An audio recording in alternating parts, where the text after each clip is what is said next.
आज की कहानी मी हुई अंगूठी और आशीर्वाद। जब मृत्यु का समय निकट आया तो पिता ने अपने एकमात्र पुत्र धर्मपाल को बुलाकर कहा कि बेटा, मेरे पास धन संपत्ति नहीं है कि मैं तुम्हें विरासत में दूं, पर मैं जीवन भर सच्चाई और प्रामाणिकता से काम किया है, तो मैं तुम्हें आशीर्वाद देता हूँ कि तुम जीवन में बहुत सुखी रहोगे और धूल को भी हाथ लगाओगे तो वह सोना बन जाएगी। बेटे ने सिर झुकाकर पिताजी के पैर छुए। पिता ने सिर पर हाथ रखकर आशीर्वाद दिया और संतोष से अपने प्राण त्याग कर दिए। अब घर का खर्च बेटे धर्मपाल को संभालना था। उसने एक छोटी सी ठेला गाड़ी पर अपना व्यापार शुरू किया। धीरे धीरे व्यापार बढ़ने लगा। एक छोटी सी दुकान ले ली। व्यापार और बढ़ा। अब नगर के संपन्न लोगों में उसकी गिनती होने लगी। उसको विश्वास था कि यह सब मेरे पिता के आशीर्वाद का ही फल है, क्योंकि उन्होंने जीवन में दुख उठाया पर कभी धैर्य नहीं छोड़ा, श्रद्धा नहीं छोड़ी, प्रामाणिकता नहीं छोड़ी। इसलिए उनकी वाणी था और उनके आशीर्वाद फलीभूत हुए और मैं सुखी हुआ। उसके मुंह से बार बार यह बात निकलती थी। एक दिन एक मित्र ने पूछा, तुम्हारे पिता में इतना बल था तो वह स्वयं संपन्न क्यों नहीं हुए, सुखी क्यों नहीं हुए? धर्मपाल ने कहा, मैं पिता की ताकत की बात नहीं कर रहा हूँ, मैं उनके आशीर्वाद की ताकत की बात कर रहा हूँ। इस प्रकार वह बार बार अपने पिता के आशीर्वाद की बात करता तो लोगों ने उसका नाम ही रख दिया बाप का आशीर्वाद। धर्मपाल को इससे बुरा नहीं लगता। वह कहता कि मैं अपने पिता के आशीर्वाद के काबिल निकलूं, यही चाहता हूं। ऐसा करते हुए कई साल बीत गए। वह विदेशों में व्यापार करने लगा। जहां भी व्यापार करता उससे बहुत लाभ होता। एक बार उसके मन में आया कि मुझे लाभ ही लाभ होता है, तो मैं एक बार नुकसान का अनुभव करूं। तो उसने अपने एक मित्र से पूछा कि ऐसा व्यापार बताओ कि जिसमें मुझे नुकसान हो। मित्र को लगा कि इसको अपनी सफलता का और पैसों का घमंड आ गया है। इसका घमंड दूर करने के लिए इसको ऐसा धंधा बताओ कि इसको नुकसान ही नुकसान हो।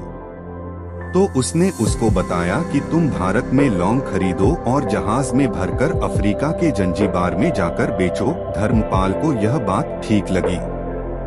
बार तो लौंग का देश है, वहां से लौंग भारत में लाते हैं और यहाँ 10 से 12 गुना भाव पर बेचते हैं। भारत में खरीद करके जंजीबार में बेचें तो साफ नुकसान सामने दिख रहा है। परंतु धर्मपाल ने तय किया कि मैं भारत में लौंग खरीदकर जंजीबार खुद लेकर जाऊंगा, देखूं कि पिता के आशीर्वाद कितना साथ देते हैं। नुकसान का अनुभव लेने के लिए उसने भारत में लौंग खरीदे और जहाज में भरकर खुद उनके साथ जंजीबार द्वीप पहुंचा। बार में सुल्तान का राज्य था।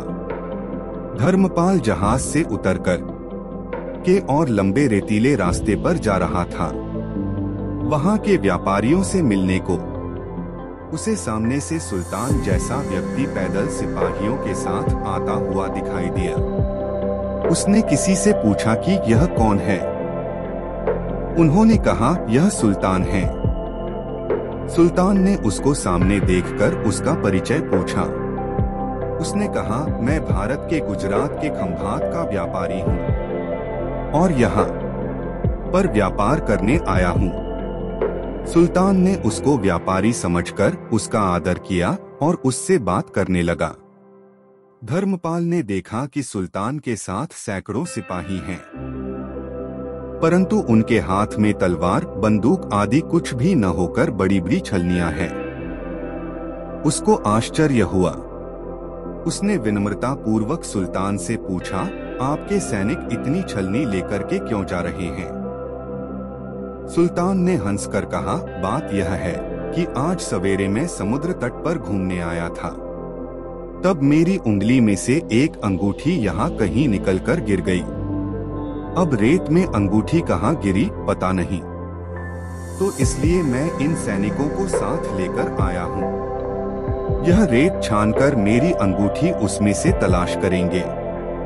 धर्मपाल ने कहा, अंगूठी बहुत महंगी होगी। सुल्तान ने कहा, नहीं, उससे बहुत अधिक कीमत वाली अनगिनत अंगूठी मेरे पास है, पर वह अंगूठी एक फकीर का आशीर्वाद है। मैं मानता हूँ कि मेरी सल्तनत इतनी मजबूत और सुखी उस फकीर के आशीर्वाद से है, इसलिए मेरे मन में उस अंगूठी का मूल्य सल्तनत से भी ज्यादा है। इतना कह करके सुल्तान ने फिर पूछा, बोलो सेठ, आप क्या माल लेकर आए हो? धर्मपाल ने कहा कि लौंग। सुल्तान के आश्चर्य का ठिकाना नहीं रहा। यह तो लौंग का ही देश सेठ, यहाँ लौंग बेचने आए हो? किसने आपको ऐसी सलाह दी? जरूर वह कोई आपका दुश्मन होगा। यहाँ तो एक पैसे में मुट्ठी भर लौंग मिलते हैं। यहाँ लौंग को कौन खरीदेगा? और तुम क्या कमाओगे? धर्मपाल ने कहा, मुझे यही देखना है कि यहाँ भी मुनाफा होता है या नहीं। मेरे पिता के आशीर्वाद से आज तक मैंने जो धंधा किया उसमें मुनाफा ही मुनाफा हुआ, तो अब मैं देखना चाहता हूँ कि उनके आशीर्वाद यहाँ भी फलते हैं या नहीं। सुल्तान ने पूछा, पिता के आशीर्वाद, इसका क्या मतलब? धर्मपाल ने कहा, मेरे पिता सारे जीवन ईमानदारी और प्रामाणिकता से काम करते रहे, परंतु धन नहीं कमा सके। उन्होंने मरते समय मुझे भगवान का नाम लेकर मेरे सिर पर हाथ रखकर आशीर्वाद दिए थे कि तेरे हाथ में धूल भी सोना बन जाएगी।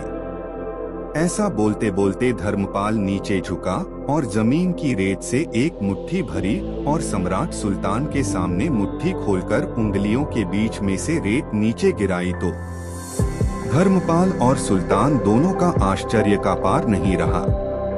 उसके हाथ में एक हीरे जड़ित अंगूठी थी। यह वही सुल्तान की गुमी हुई अंगूठी थी। अंगूठी देखकर सुल्तान बहुत प्रसन्न हो गया। बोला, वाह खुदा, आपकी करामात का पार नहीं। आप पिता के आशीर्वाद को सच्चा करते हो। धर्मपाल ने कहा, फकीर के आशीर्वाद को भी वही परमात्मा सच्चा करता है। सुल्तान और खुश हुआ। धर्मपाल को गले लगाया और कहा, मांग सेठ, आज तू जो मांगेगा मैं दूंगा।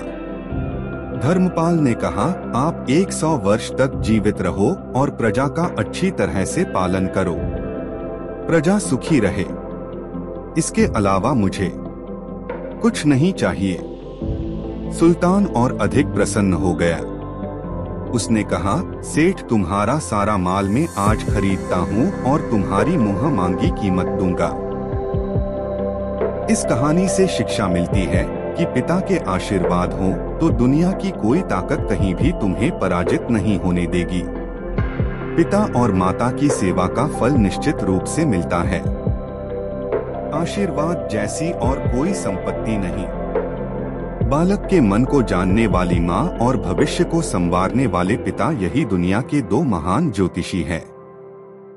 अपने बुजुर्गों का सम्मान करें, यही भगवान की सबसे बड़ी सेवा है।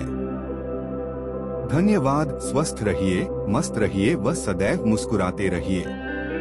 पहली बार इस चैनल में आए हों और वीडियो देख रहे हों तो लाइक सब्सक्राइब करके बेल आइकॉन दबा लीजिए ताकि आने वाले वीडियो की नोटिफिकेशन आपको मिल सके, और यदि ऐसा कर चुके हों तो आपको साधुवाद। अंत में इस वीडियो को अपनी इच्छा से शेयर करना न भूलिए।